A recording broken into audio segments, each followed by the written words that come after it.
Mahal na kapatid, ang paksa ng ating leksyon ay ang pagtitiwala sa Diyos hanggang sa wakas. Sa mga nangyayari po sa daigdig sa kasalukuyan, idagdag pa natin ang patuloy na nangyayari sa iglesia sa kasalukuyan. Napakahalaga na ang pananalig natin sa Diyos, ang pagtitiwala natin sa Kanyang magagawa ay namamalagi.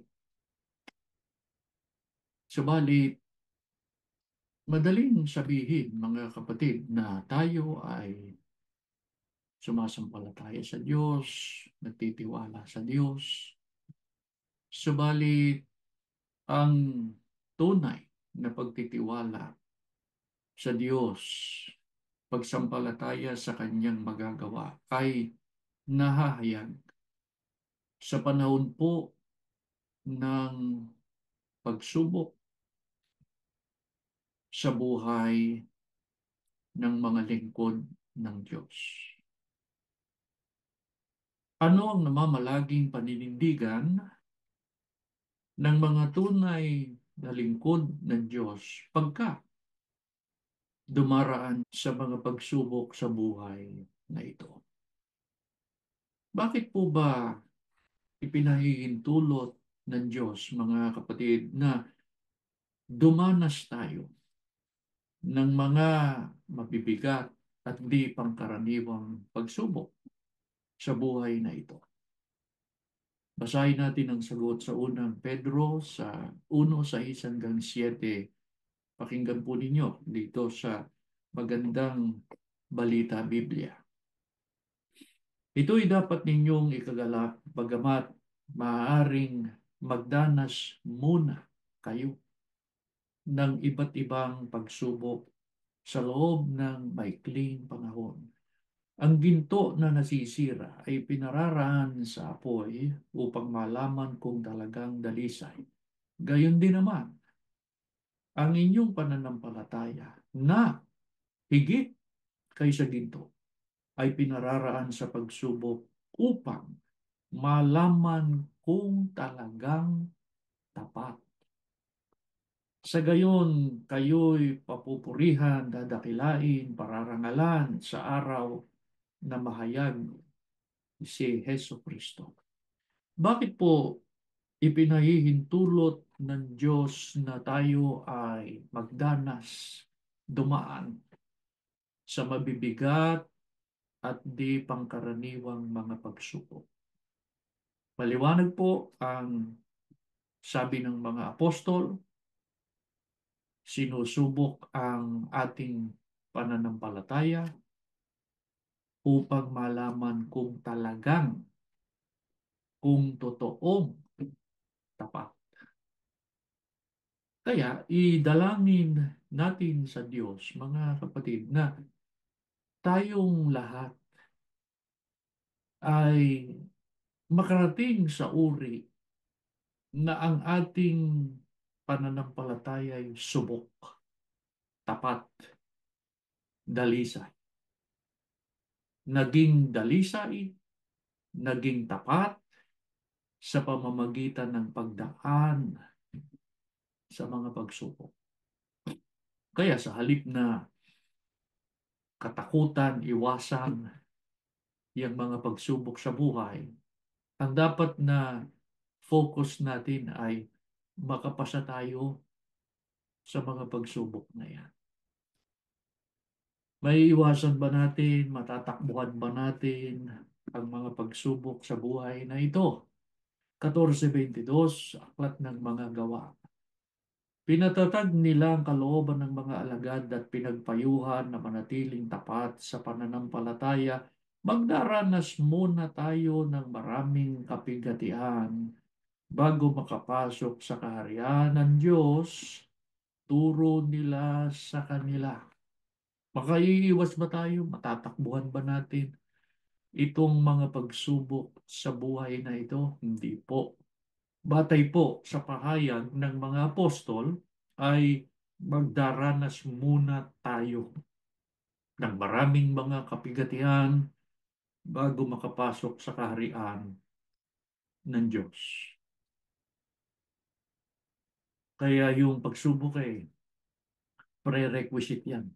Kailangan yan na pagdaanan bago ang kaligtasan.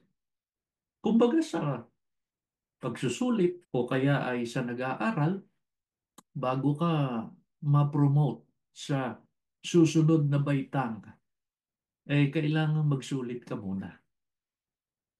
At sa pagsusulit na yon, dapat makapasa ka para makarating ka sa kasunod na baitang. Kumbaga sa nag-aaral. Sa atin, pagka pinag-uusapan ng kaligtasan, kailangan munang subukin. Ang isa sa mabigat na pagsubok ngayon ay itong nangyayari sa iglesia. Alam niyo naman kung ano ang kalagayan ng iglesia ngayon, mga kapatid. Ang iglesia ay dapat na makabalik sa uri na banal, walang kapintasan, sapagkat pagka narating ng iglesia yung kalagayang banal, walang kapintasan, yun ang kalagayang karapat-dapat sa pagtatamo ng kaligtasan. Sumasampalataya naman tayo na darating ang pagkakataon na ang iglesyang ito ay makapanunumbalik sa dati niyang kalagayan. Ngayon, kung abutan man natin yung panahong yon, salamat sa Diyos. Pero kung hindi man natin abutin ang pagkakataong yaon, ang mahalaga ay napatunayan natin sa Diyos higit sa lahat na namamalagi ang ating tunay na pananampalataya at pananalig sa Kanya. At nawa po hanggang wakas, taglay natin yan. Anong uring mga pagsubok po ang maaari nating danasin habang tayo po ay nakikiraan, naglalakbay sa sanlibutan ito? 4:12 ng unang Pedro. Mga minamahal, huwag ninyong pagtakhan at ituring na di pangkaraniwan ang mabibigat na pagsubok na inyong dinaranas. Anong uring mga pagsubok po ang maaari nating danasin? Ang sabi ni Apostol Pedro, mabibigat at di pangkaraniwan. Mga kapatid, napaka saklap, masakit, mabigat na kung sino pa yung nagmamalasakit sa iglesia, kung sino pa yung nagulat ng mga kamalian, katiwalian na ginagawa ng iba, yun pa ang inalis sa talaan. At kung sino yung gumagawa ng katiwalian, yun ang tinupkop, at yun pa yung binibigyan ng gantimpala, yun ang hindi naaalis sa talaan. Ano pa? Yung mga ipinatiwalag dahil lumaban daw sa pamamahala, lumabag daw sa doktrina, ang pangalan nila binasa pa, yung iba binasa pa sa buong mundo eh. Pero yung mga nagbenta ng kaisahan ng iglesia, yung ipinagpalit sa salapi, ang kabanalan at kaisahan sa iglesia ay hindi man binasa eh. Tiwalag daw. Pero pinapayagang dumalo, pumasok sa kapilya para sumamba. At ang balita pa nga natin yung mga nagbenta ng kaisahan sa iglesia, yung ilan ay nabalik na eh. Hindi lang sa iglesia, pati sa tungkulin. Hindi pangkaraniwan yan. Dati, Hindi naman nakapagtataka na ang mga nasa labas ng iglesia ay usigin ang iglesia, subuking sirain ang iglesia, pero ngayon mismong sa loob pa ng iglesia nanggagaling ang pagsira dito. Isipin ninyo, hindi pangkaraniwan yung kaanib pumatay ng kapwa kaanib, tapos ay meron pa ngang pangyayari na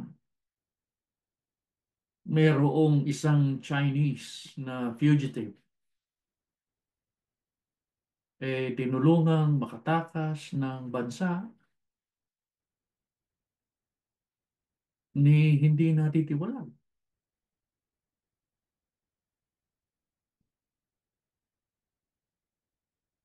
Isa pa, yung Espiritu Santo na dumadaloy noon sa mga pagsamba. Noon, sa panahon ng maayos ang mga namamahala sa iglesia. Tunay na namamahala sa iglesia. Ngayon, hindi na nararanasan sa mga pagsamba. Maraming mga kapatid ang nag-uulat, nagre-report, nagsusumbong sa tuwing sasamba sila.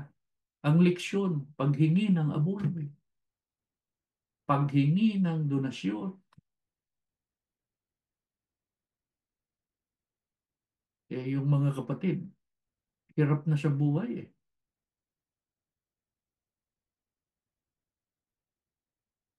Ano pa? May hindi rin pangkaraniwan yung may mga dati tayong mga kasama, pinagtatanggol ang tunay na doktrina, ang tunay na iglesia. Pero ngayon ay 360 degrees. Talagang bumaliktad eh. Wala na. Wala na sa tunay na aral, wala na sa tunay na doktrina. Sinasabi pa nilang ang iglesia, hindi na sa Diyos, talikod na. Yan mga di pangkaraniwan.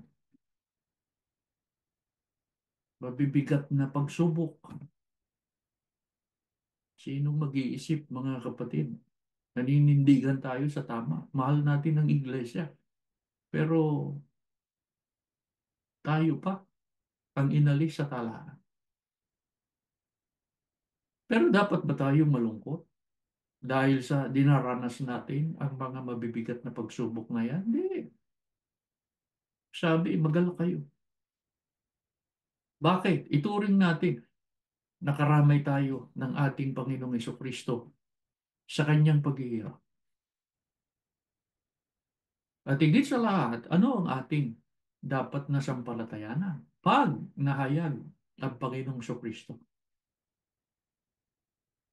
Magkakaroon tayo ng kaligayahan na yun ay sa piling ng Diyos at sa piling ng ating Panginoong Kristo. Kailan? Kung mapatutunayan nating tapat at dalisay ang ating pananampalataya at pagtitiwala sa Diyos. Paano natin mapagtatagumpayan, mga kapatid, ang mga mabibigat at di pangkaraniwang mga pagsubok na tiyak na pagdaraanan natin? Pakinggan ninyo sa unang Samuel 17:45 hanggang 46 ng unang Samuel.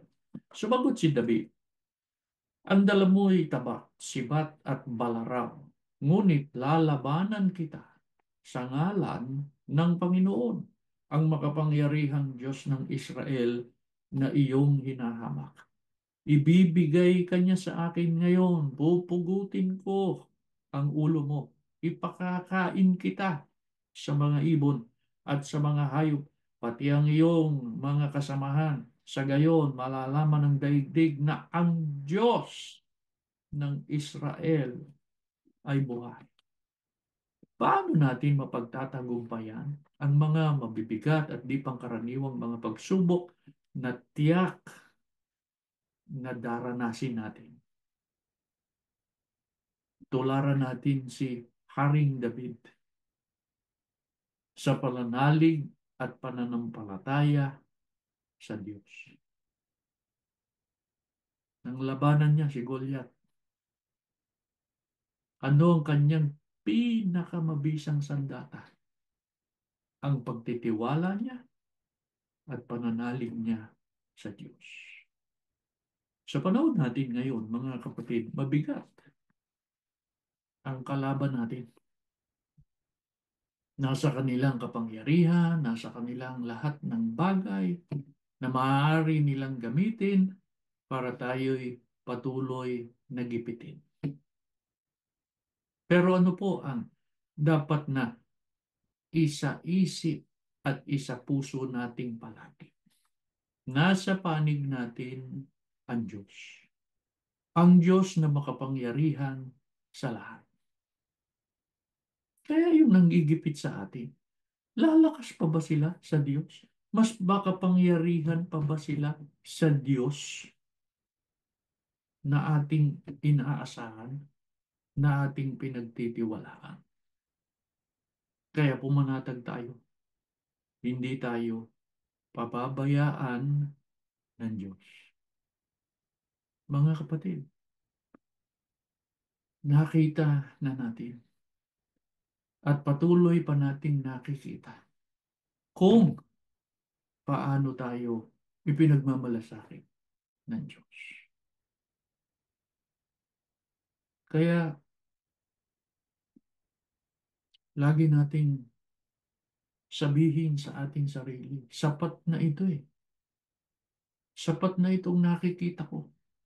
At patuloy ko pang nakikita na pagmamalasakit at pag-ibig ng Diyos sa akin. Kaya magiging panatag ako sa pagtitiwala at pananalig ko sa Kanya.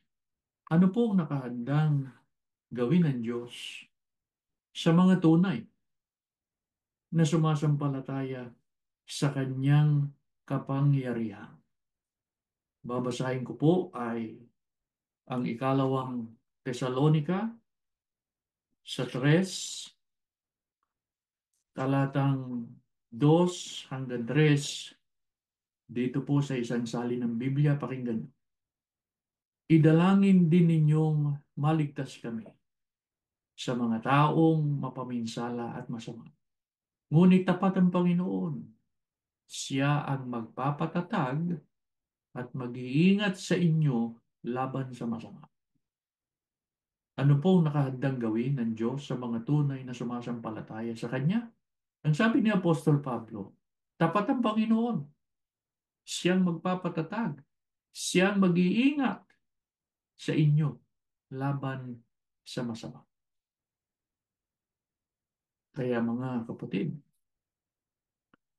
pagkapalatunay ang pagtitiwala at pananalig natin sa Diyos, ang Diyos mismo ang mag-iingat at magpapatatag sa atin. Kaya nung namalagi tayo,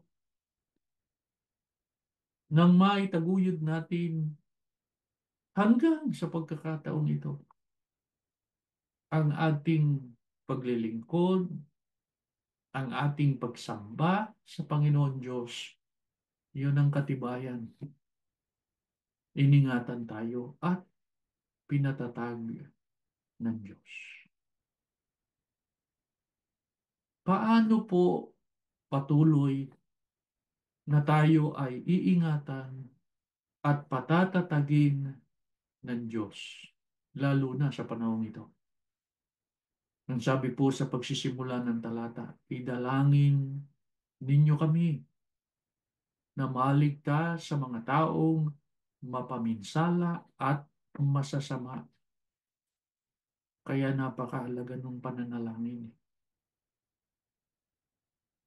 Pero Tandaan ninyo, mga kapatid, hindi ho sapat na marunong tayong manalangin. Kasabay sana ng ating mga pagdalangin ay ang pagbabagong buhay, ang patuloy na pagsunod sa mga tunay na aral ng Diyos na ating sinasampalatayanan. Magkaakibat yun. Paano po kung sa ating paninindigan, kamukha nga ng ginagawa natin ngayon, ay itakwil tayo? Sino maaaring magtakwil sa atin? Maaaring ang ating magulang, maaaring ang ating mga kapatid, mga kaibigan, sapagkat hindi naman nila naiintindihan kung anong paninindigan natin. Paano kung dumating sa puntong gayon? Susuko na ba tayo? Hindi na ba tayo maninindigan?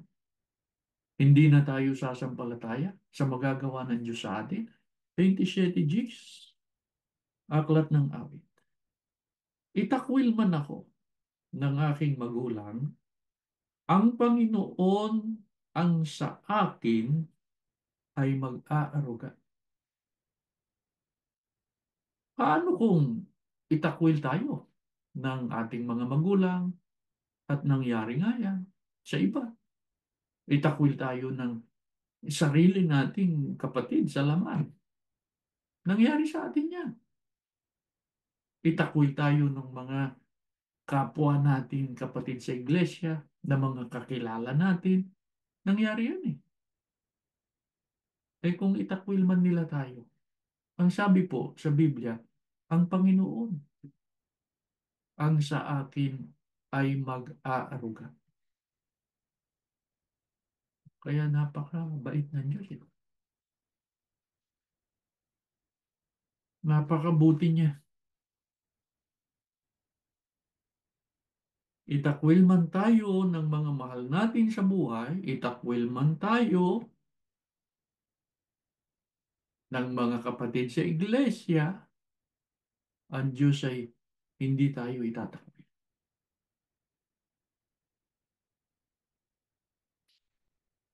Noong tayo ay alisin sa talaan, para bagang ang pakiramdam natin noon pinabayaan tayo ng Diyos. Hindi niya na tayo mahal. Hindi na niya tayo itinuturing na kanyang mga anak. Pero hindi gayon ang nangyari. Pinatunayan ng Diyos na kapag ka ikaw ay tapat sa Kanya, pagka ikaw ay tunay na sumasampalataya sa Kanya, hindi Kanya pababayaan. Salamat sa Diyos sa lahat ng ginawa niya sa atin. Hindi natin kailanman lilimutin ang Kanyang kabutihan at ang Kanyang pag-ibig sa atin. Ano po ang dapat nating hilingin sa Diyos? At lubos na sampalatayanan upang mapatunayan natin ang lubos na pagtitiwala sa Kanya. Mga kapatid, pakinggan ninyo, awit 43, 1-5. Hatulan mong ako'y walang kasalanan, Panginoon, at laban sa masasama, ako'y iyong ipagtanggol. Sa masama't sinungaling, ilayo mo ako ngayon. Diyos na aking sanggalang, bakit mo ba ako iniwan? Bakit ako nagdurusa sa pahirap ng kaaway? Ang totoo at liwanag buhat sa iyo'y pakamtan upang sa Siyon ay mabalik sa bundok mong dakong banal, sa bundok mong pinagpala at sa templo mong tirahan. Sa dambana mo, O Diyos, ako naman ay dudulog, yaong galak at ligaya ang sa aking iyong dulot. Sa saliw ng aking alpay magpupuri akong lubos. Buong lugod na aawit ako sa Diyos, na aking Diyos. Bakit ako nababahala? Bakit ako nahahapis? Sa Diyos ako ay aasa at sa Kanya mananalig. Muli akong magpupuri sa Diyos ko, tagapagligtas.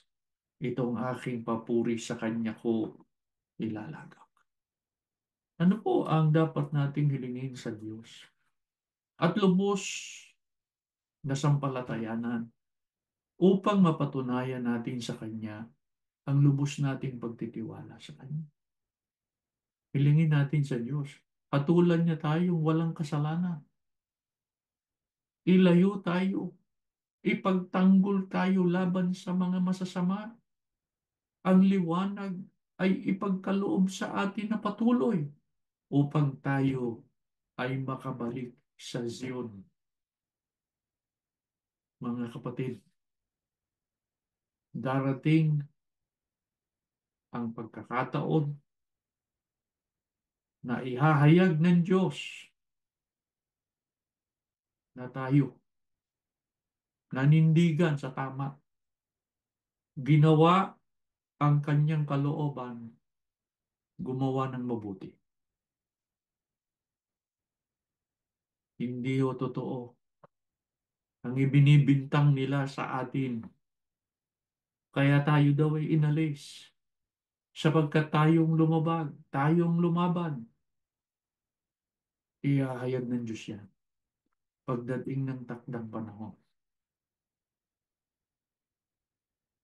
Darating din ang pagkakataon na ang iglesyang ito ibabalik ng Diyos sa kanyang dating malinis at malwalhating kalagayan. Kung aabutin pa natin ang pagkakataong iyon, makababalik tayo sa ating pagtupad, sa ating payapa at maligayang paglilingkod sa ating Panginoon. Mga kapatid, hindi natin sinasabing malinis ang bawat isa sa atin, wala tayong mga kasalanan na nagawa. Hindi po. Meron tayong mga pagkukulang. Meron tayong mga pagkakasala. Pero sampalatayanan natin na ang nangyaring ito sa atin pagdating ng panahon na itinakda ng Diyos, ihahayag niya na tayo ang mga nanindigan sa panig niya. Tayo ang namalaging sumusunod at nag-ingat sa kanyang mga kautusan. Tayo ang nagsikap na ating maingatan at luwalhatiin siya sa pamamagitan ng pagsunod sa kanyang mga kalooban. Mga mahal na kapatid, inihiling namin sa Diyos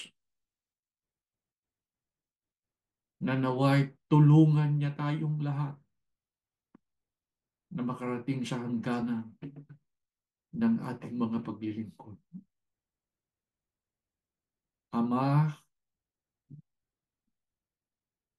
maawa ka po una sa lahat sa mga magulang na nakikinig sa amin ngayon. Biyaya mo sa kanila ang kapangyarihan na kanilang kailangan. Ibasbas mo ang Espiritu Santo sa kanila. Bigyan mo sila ng karunungan sa iyong mga kalooban na ito ang ituturo nila sa kanilang mga anak. Hindi sila papayag na meron sa kanilang pamilya na magtataksil at magtatakwil sa iyo. Sana po, pagka nangangaral na sila, sumalabi ka ng aming mga kapatid upang magkaroon sila ng kapangyarihan sa kanilang mga anak. Maakay nila tungo sa kaligtasan. Kasunod mong basbasan, O Diyos, ang mga kabataan kung meron mang nakikinig sa pagkakataong ito,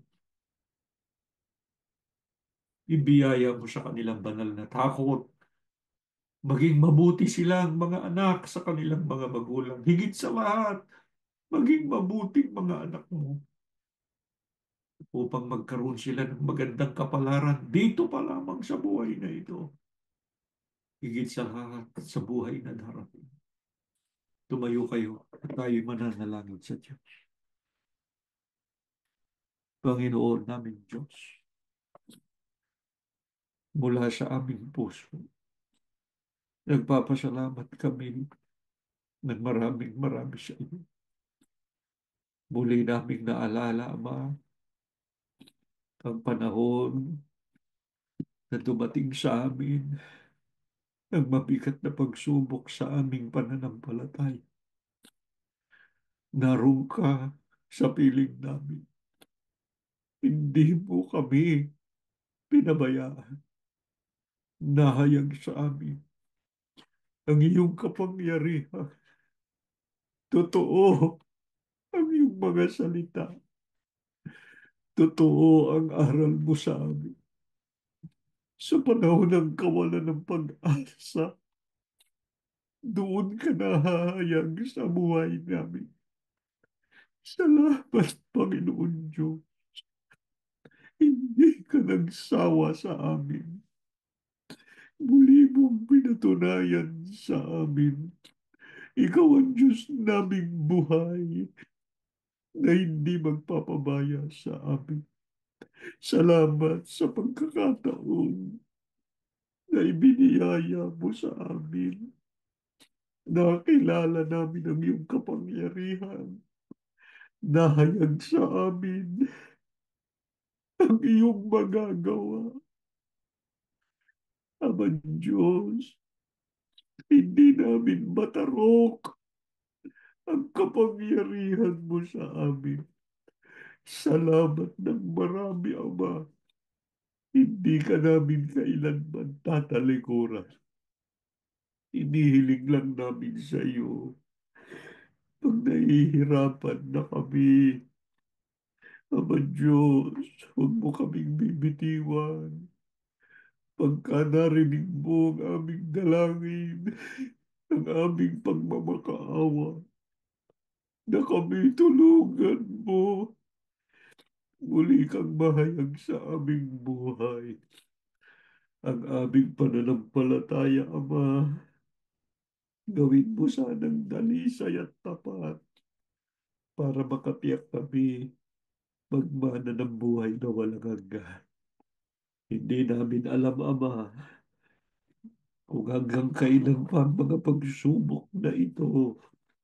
Ang alam namin pagka kami nanalig sa iyo, hindi mo kami pababayaan. Dalawin mo ang sambahayan ng iyong mga anak sa pagkakataong ito. Ano man ang kanilang mga suliranin, maaari po ba yung lunasan ang mga may sakit, pagalingin mo ang mga nagkukulang, biyayain mo upang walang maging hadlang sa mga pagpupuri namin sa iyo. Patuloy kaming maghihintay, Ama, sa iyong pagkilos sa amin at sa iglesia. Nananalig kami. Ang salita mo'y mangyayari sapagkat ikaw ang makapangyarihan sa lahat. Patawad po sa aming mga kasalanan. Sa ngalan ni Jesus na aming tagapagligtas.